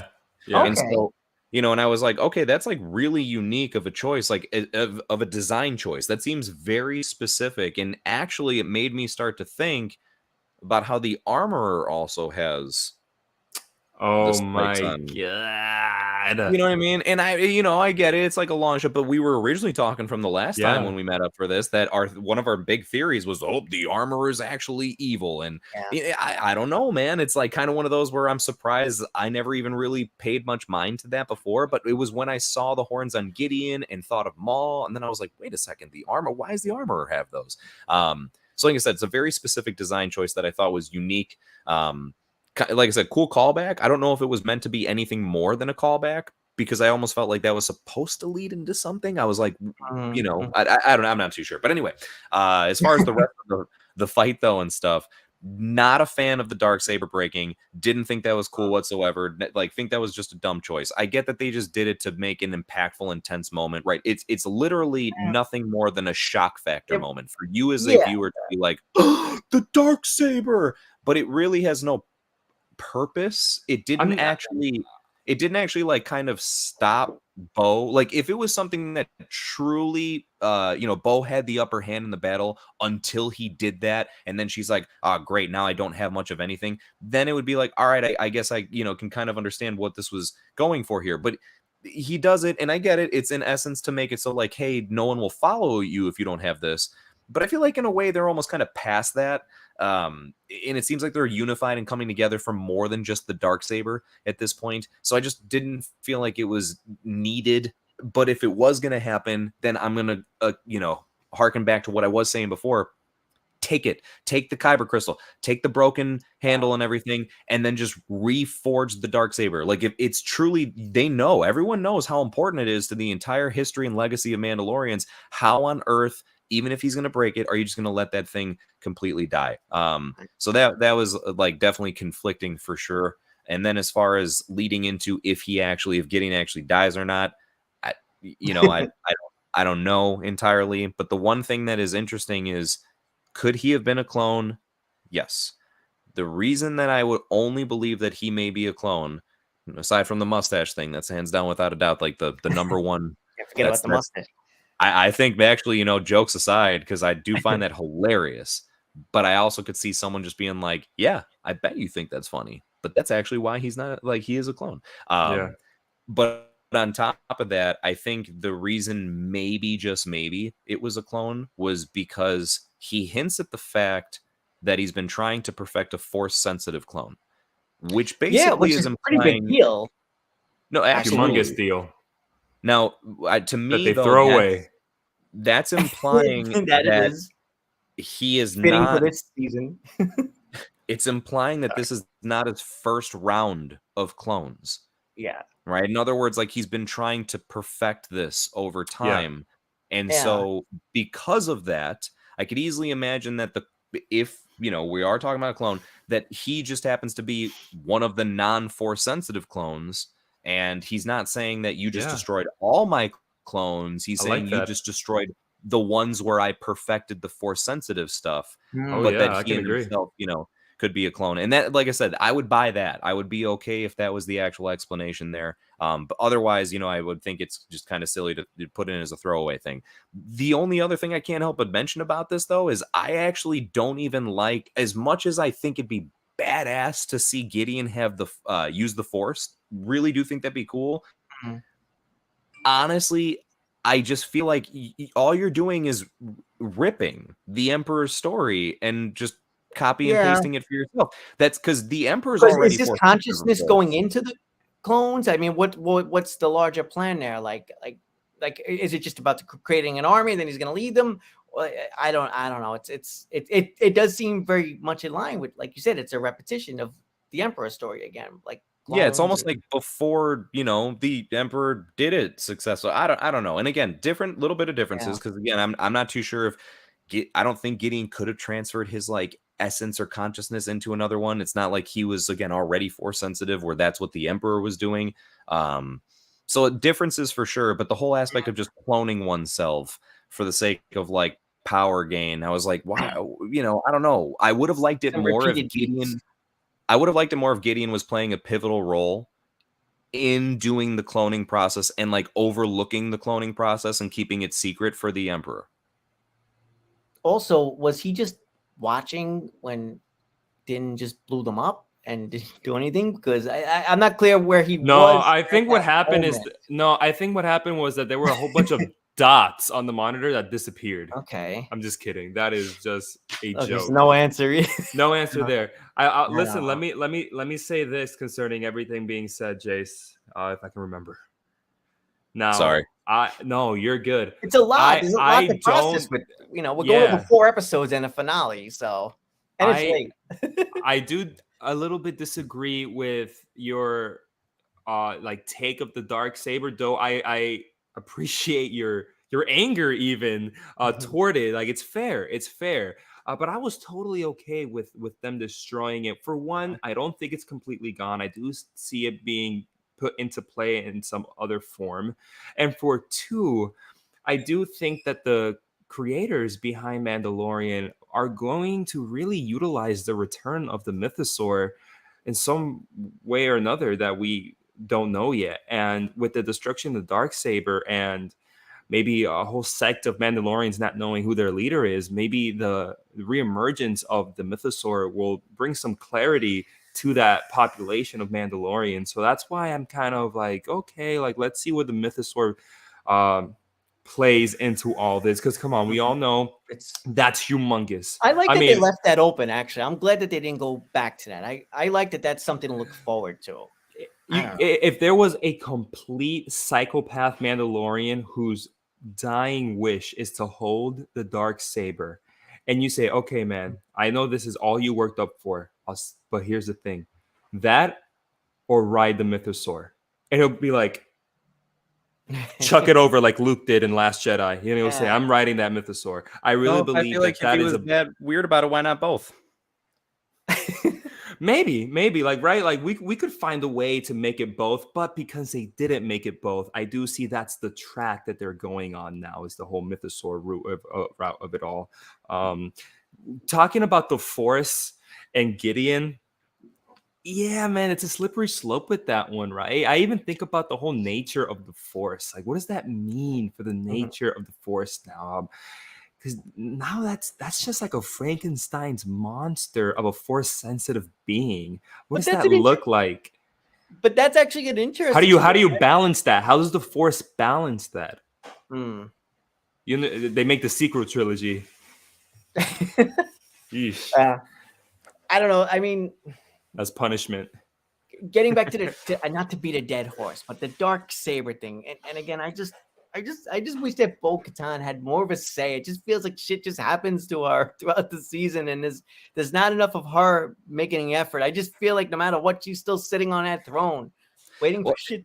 I guess that's another reason that maybe I'm upset about is like there's such a big deal made about it the entirety of the time. There's a big deal made about Bo getting it back. Yeah. And then she has it for like little to no time. I mean, she has it long enough to unify the Mandalorians again. Yeah. But then it's like it just gets kind of like tossed to the side, like almost like it's like whatever. I'm curious though, John. You mentioned just now that you said like, oh, you may not be too worried because you think it's like you said you think it may come back to some extent or whatever. I meant would just be like how, because they don't show that they reobtained it at all. Like it seems like it would be destroyed in the crash that took place. I understand. I understand what you mean. Yeah, but they found a lot of stuff in that Death Star and the Rise of Skywalker. Okay, they found a lot of stuff there that was not completely damaged. So using that same logic, it's the size of a moon, though. This was a base on the planet. Bro, that ish exploded like an atomic bomb. Okay, and the throne was still there. Certain things were still there. But it's like the size of a moon, bro, in comparison to a base on a planet. Bro, the way to resolve it is you bring when Katie, I play a carnival bring Katie game, Sacklefax. She does a reshoot, and at one point you simply show her snatching the kyber crystal, putting it in her pocket, and then going back to it's like when I play that carnival game. See, that happened. We just didn't show it. When I play that carnival game of like the bottles, right? And you have to throw the ball at the bottles, and then like you throw it, and all the bottles fall but one. I mean, you hit all of them, but you just missed that one. So listen, it's a pretty big ball, pretty big bottles here, bro. I see what you mean. It makes sense in the real world, but using Rise of Skywalker knowledge, which is very much still canon, and so was that Jack Black episode, which was crazy too. Jack Black is canon. Jack Black, yeah. I do believe that somehow, some way, we just didn't see it on screen. They did obtain the dark saber again, and it's just all bent up and ruined, and if not the hilt, then at least the kyber crystal is maybe like fortified somewhere, like where you have to like put a thumb code and an eye scan. Then I just wish they would have shown that. Like, I get you. I understand. You know what I mean? Like, You know, it would. This would have been actually kind of cool if, like, as everything's going down, have where Gideon does what he does. He crushes the Darksaber, throws it aside, and when he gets thrown aside, maybe he's still holding her hand. He's like giving some, evil speech, and then you see Grogu off to the side, and he just kind of like. And then, like, pulls the Kyber crystal and he, like, takes it and snatches it. I'm not joking. I would have even been fine with that. Like, dude, cool. Yeah. Grogu saved the Darksaber Kyber crystal. Awesome. Yeah. Everything is good. And then just keep doing whatever you did. You just need that one scene, one snippet of a scene to enter in there. You'd be fine. I mean, it's also a fan theory that Luke's green saber, like, that's Qui-Gon's old crystal. That was like a fan theory, right? Oh, that'll be nice. I always thought that would be nice. But again, there's nothing, Qui-Gon didn't exist, whatever, when those movies were made. But like, I would love for that to be made official in a book or comic if it hasn't already. I wonder where Luke. I don't want to get into it, but I wonder where Luke got that green crystal from for Return of the Jedi. Oh, guys, I have a question for you. You guys haven't really like touched on, and I'm really curious how you feel. Like, listen, I'm being serious. How does the Force balance out what the hell Gideon's trying to do here? I mean, at this point in a Star Wars timeline, I almost think that the Force should be like out of balance and things should be a mess, right? Like, but I just, it's weird that they're starting to get thrown off balance so that it can get us to the point of maybe pre-Force Awakens. I just hate going back to treating the Force like a sexually transmitted disease. Like, for me, like, the Force is a deity. You know what I mean? Yeah. So how do you balance and make sense of all that? I feel like it's weird. It's almost like oh my God, you know what I just thought of? Oh, the dark side of the Force is a pathway to many abilities some would consider unnatural. Maybe. It does seem like something that would be tricky, and it's probably that in itself that is the best way to just throw the Force off balance, because as you're saying, if it is, and I do think that I would agree based on what past explanations that have been given and stuff like that, even from like George Lucas himself, it seems like it really does take in a willful, conscious action to balance things out on a regular basis, even if it takes time to do so. This could easily be the biggest reason as to why it's being thrown off balance, because you have people that are essentially playing God, that are making their own Force sensitive things when the Force did not naturally bring those into existence. So it in turn has to now do, I guess, something, right? Create more good guys, as silly as that may sound, but to offset that stuff and everything. So I actually, but taking that part out of it, though, I am kind of okay with the thought process of, hey, you know what? The Force is acting in the way that you are thinking that it would, because if you have, again, people playing God, making their own Force sensitive stuff, well, what choice does this deity then have but to go ahead and try and offset that by introducing its own more Force sensitive culture? And that's my best answer.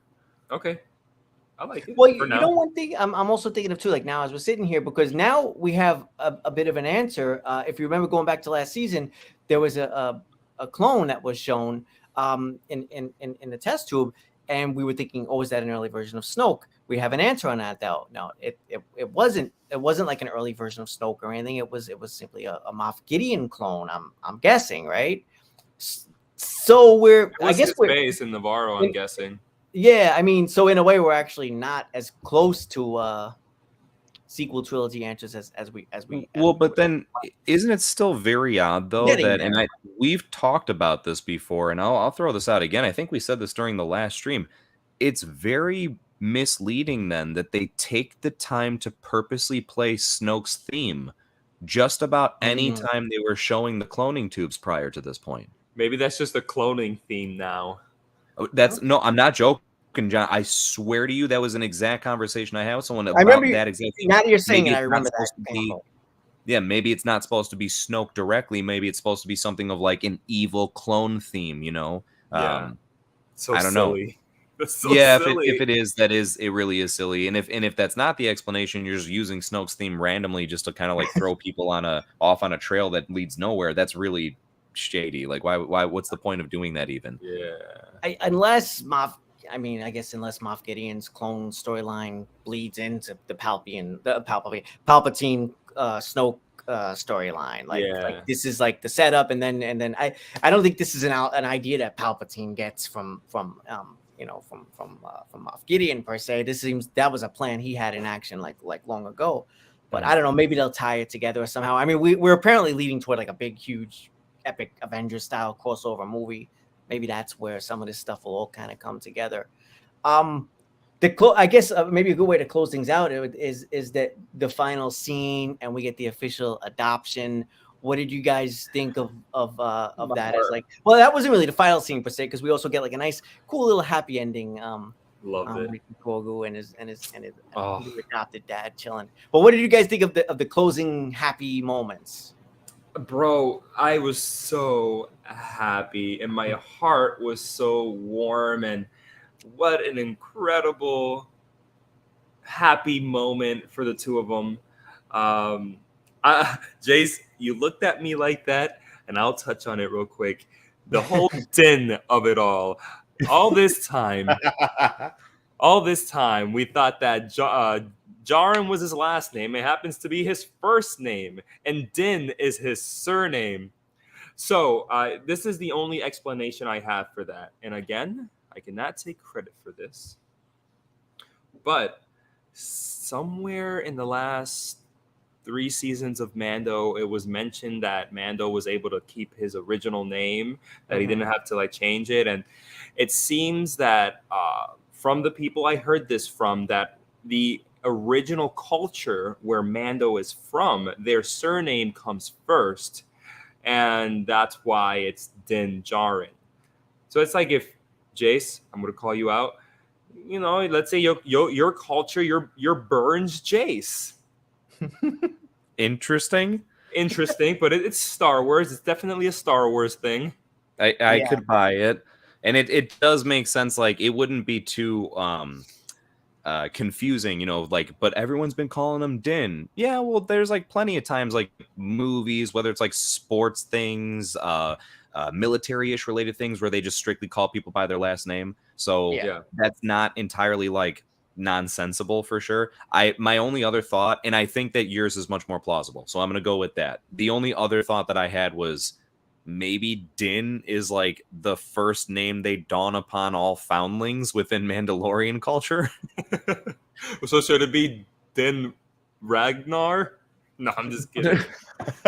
Well, no, because isn't Ragnar wouldn't be, he's not a foundling. He's Paz's son, so he's like a true Mandalorian.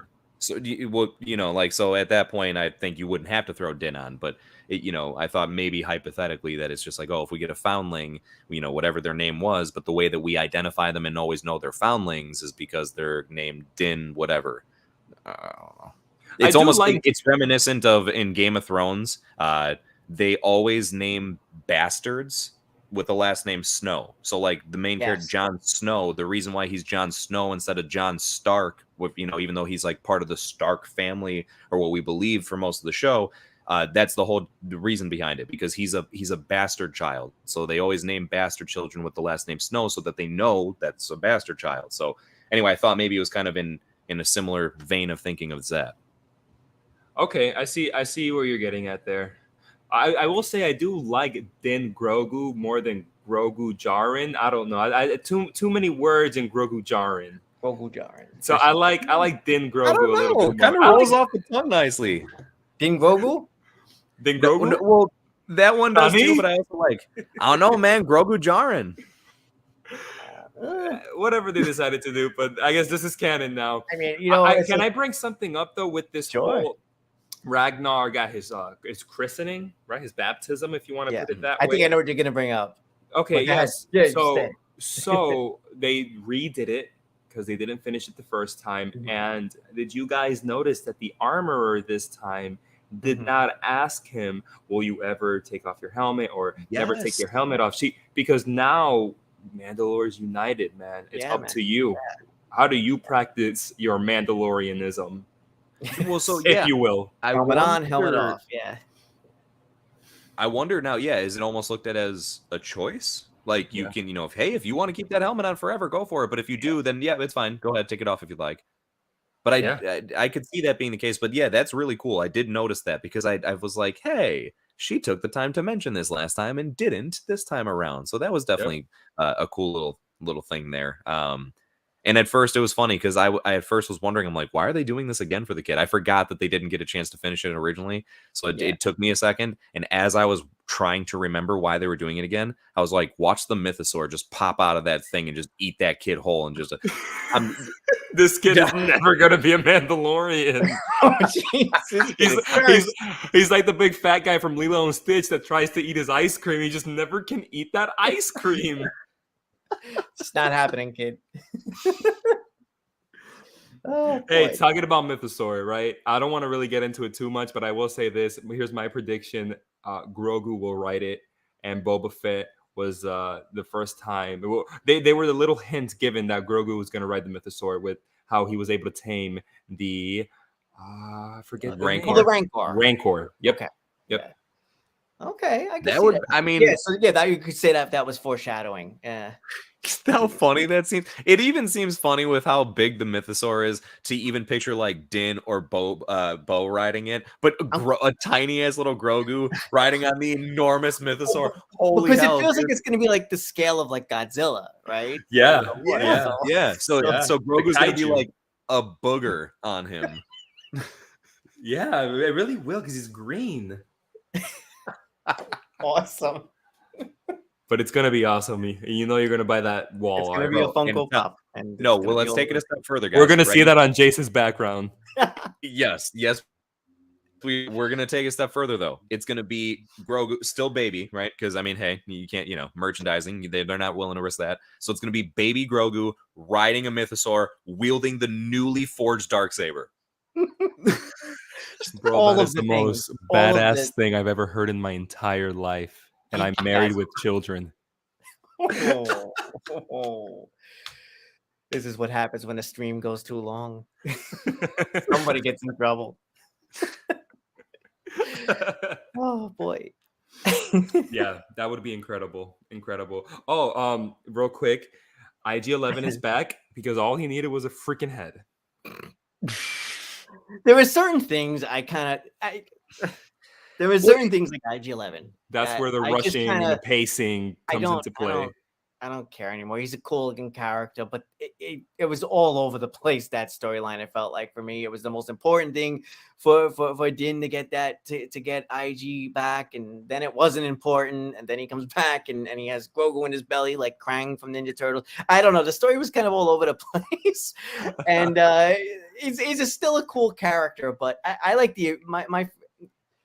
my favorite incarnation of the character is season 1 IG. Of course. That was just a I was just happy version. that they did this simply because it meant that Grogu was not gonna keep riding around in him. Because don't get me wrong, they, like we said before, he has a mythosaur to ride now. Yeah, right. No, but they actually executed it pretty well. So having the IG exoskeleton for a little bit, I was like, all right, cool. They didn't overdo it, that's for sure. But as far as the whole like recreation and what they put him to use for, as far as this new what is it? The sheriff, not the sheriff, the something of Navarro, Marshall. He's a marshal. That's cool. That's cool. Exactly right. I'm down for that. I'm down for that. As long don't have Grogu keep riding around on him. And they set up that Navarro needs somebody full-time protecting it because we can't have pirates wiping out all of civilization. I mean, there's 12 people in this town that need protecting, and we need. Bro, what I would do to see an interaction between IG-11 and Chopper. Okay, yeah, Chopper had a great little quirky attitude. I love that. Yes, I just want to see Chopper interact with everyone in Star Wars, bro. Chopper is my favorite droid. I cannot wait for him to come to live action. He popped up a little in Rogue One, right? In the background or something. No, wasn't Chopper in that? This will be the first time. Ahsoka will be the first time. Oh wait, no, Anthony, you might be onto something. Yeah. You might be onto something, Anthony. I feel like I want to look into that because I feel like there was a time, because the ghost ship from Rebels is in Rogue One. So there's like a quick moment where they're at a base, and I think someone did point out, like, of course they put no focus on it, but it's like one of those blink and you miss it type of things where he's in the background. Yeah, That's what I meant, like a cameo type thing in Rogue One. I could have sworn Chopper was in it. If anybody's in the chat or whatever, let us know or whatever. But yeah, just a side thing. And then I guess the last thing is like where do you think we Din and Grogu end up on it? They have a nice little house now. They have land, and we close up. And I love the way they close up the little circle. It's nice. Are we set up and ready to go now for season 4? Are you guys hyped for it, or does it just feel like we're done? This could be the wrap of the series here. No, well, I could be wrong here, but I heard season 4 script is I know almost ready and polished. So are you like, okay, but what are your thoughts on it? Like, are you hyped for season 4? Like, absolutely. Okay. Good. Yeah, I'm really excited. I'm really excited for season 4. It does seem that it may be taking a more serialized approach with an adventure of the week, maybe more than even this season. I feel, and this time we're going to go into it knowing that instead of being disappointed with Jack Black and Lizzo pop up on screen. I did hear somebody say this that I like a lot, so I will not take credit again. But they would like very much because the armorer said, "Oh, you're going to take him on adventures like your master took you," and it'll be really cool. This person said, if for season 4 they go on adventures and we get just this whole season of Din really training Grogu to be a Mandalorian, going through these adventures and learning these lessons while in tandem flashing back to when Din Djarin was younger with his master. That'd be really cool. I love that. That sounds really good. It would keep the theme going of just about every Star Wars show having flashbacks between Boba Fett, Obi-Wan, and now if this did it, obviously. But at least that would be cool. It'd be very fitting. I'd be down for that because I feel like, it's something where clearly he's got a lot of past history prior to season 1. So, that would be nice. I'd be down for that. Yeah, and we haven't gotten back to too many flashbacks with Din, I feel like, in a little while. So I think it's time. Yeah, why not? Jace, you ready for season 4? Absolutely, man. All right, cool.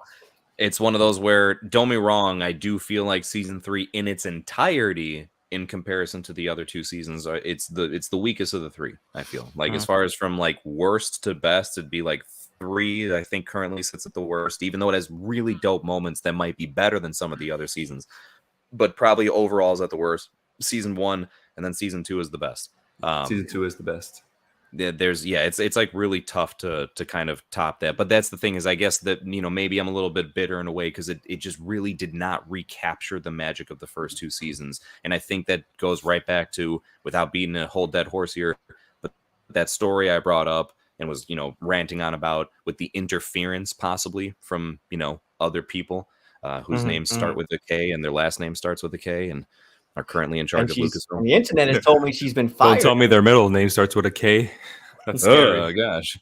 But yeah, it's one of those things where nonetheless, I'm still super looking forward to it. I'm really happy and relieved that like Din's fine because again, especially I brought up about all these crazy rumors he was going to die, so I'm glad he didn't die. I do think it's cool that him and Grogu are back together, though I still am mad at the fact that it happened way too quickly. It feels, it's like it's an interesting evolution in a way. It's like odd because they're going back to the status quo of like they're just bounty hunting again. So it's like almost right back to season 1, if you will. However, a little bit of the spin with now he's kind of doing like side jobs for the New Republic. And I do appreciate that he didn't just stop at Gideon. Like he understands that there's more of an Imperial remnant out there, So it doesn't mean that we've not seen the last of Gideon, but I love that he's like making sure to keep that in consideration and stuff. So yeah, with that, I'm hyped. John, you got me curious what you're going to throw in. An episode of season 4 of Mandalorian where Carson, what's his name, Tevla or whatever? I believe so, yeah. The New Republic officer gives him a job to investigate something that's been happening between the whole Pershing Elia Kane situation, bringing it back to that. We have to come back to that. It'd be nice, a little bit. Yeah, it'd be nice to touch on that again to make it feel like it wasn't a complete waste of time. Because at the moment, if they were never to go back to it, then it's like, what was the point of dedicating an entire episode to that? John, I'm not going to lie, for a split second, I thought what you were going to say is, and forgive me because I'll try to piece this together because I'm making it up as I go. because it's just what I thought you were going to say. But if it was something where he sends him on a mission, like, we need you to go invest, like, there's been some weird activity on like the far outskirts of the galaxy or whatever, and something like that.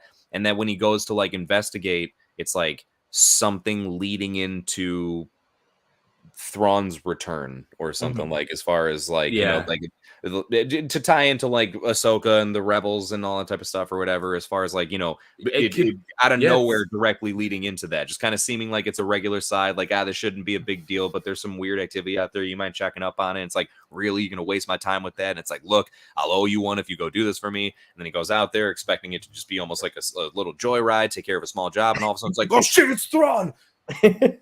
Yeah, I mean, I think that works very well with what I even said about the Elia Kane Pershing situation. That could be all mixed up with Thrawn. Yeah.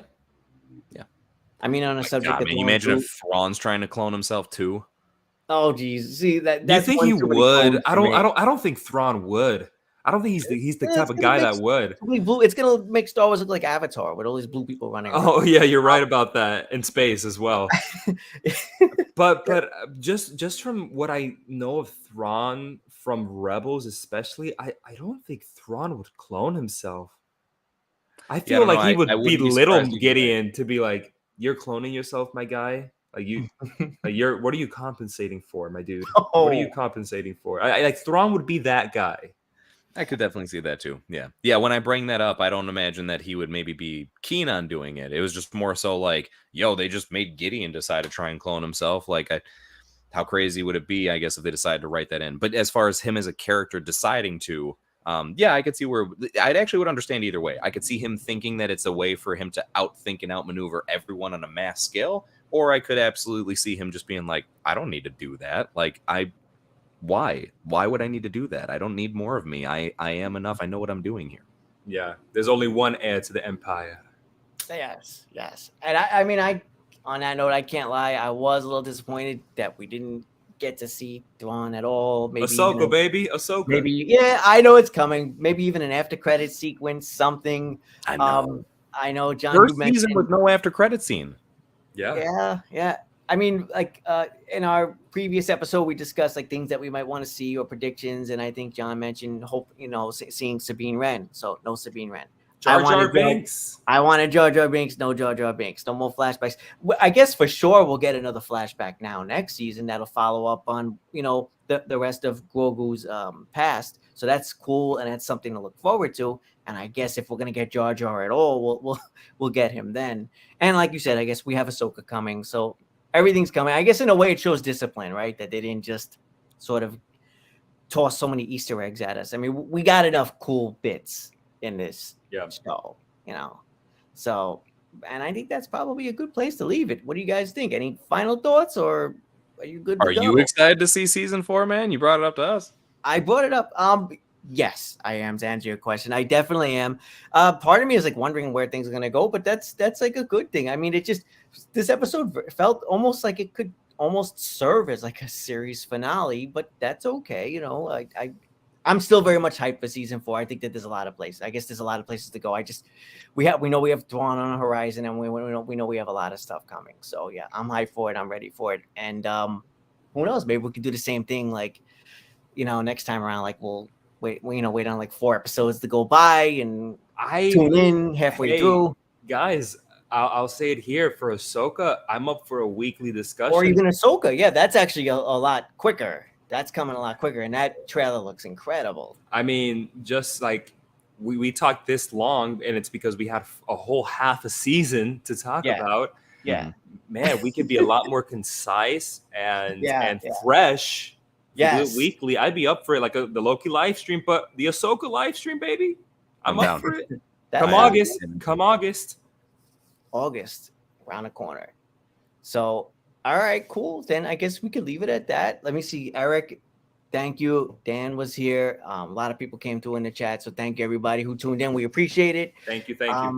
Yeah, awesome. I just want to see like Eric's last comment here. Oh, guys, since it's Lucasfilm, thoughts on Indy 5 being the longest in the franchise at 2 hours, 22 minutes. Seems like a perfect runtime. Will Indy die? I don't know if that's the best place to leave a Star Wars stream, but what the hell? Why not? Lucasfilm. It is Lucasfilm related, so what the hell? Why not? Guys, thoughts on Indy being the longest in the franchise? Does it? I bode think well? I'll say this. I can't wait to see the Purgle in Ahsoka. Okay. I think Indy's gonna die. I think the whole story is that he goes back. They time travel. He goes back to his younger self, and there's gonna be something where they're gonna change history. That all seems to be changing history. The girl's gonna go back in time with him, or something like that, or whatever. And then the younger Indiana Jones is gonna have to sacrifice himself at a time when he didn't before. And that's going to lead to him not being alive in the future, because if you die in the past, you die, whatever the case is. So yeah, I sadly, I think he's going to die. So yeah, I hope not. You could be right, because they love killing off legacy characters at Disney, but we'll see what happens. I hope not too. Yeah. But those Purgles, bruh. Purgles. I'm all for Purgles. I say we go back to a pleasant thought with Grogu running around in circles with that music. Yeah, exactly. I swear, dude, we have to make that now. With Grogu running around, put it in fast forward like 1.5 speed, so it's just going a little faster. Just loop it. I mean, you could picture it in your head, right? I mean, all too well. All too well. Well, guys, we will see you all in August for Rebels Season 5. Wait a minute. Basically, yes. Basically, man. Thank you for watching, everyone. Have an awesome night, guys. Thank you so much. Absolutely. May the Force be with you. May the Force be with us.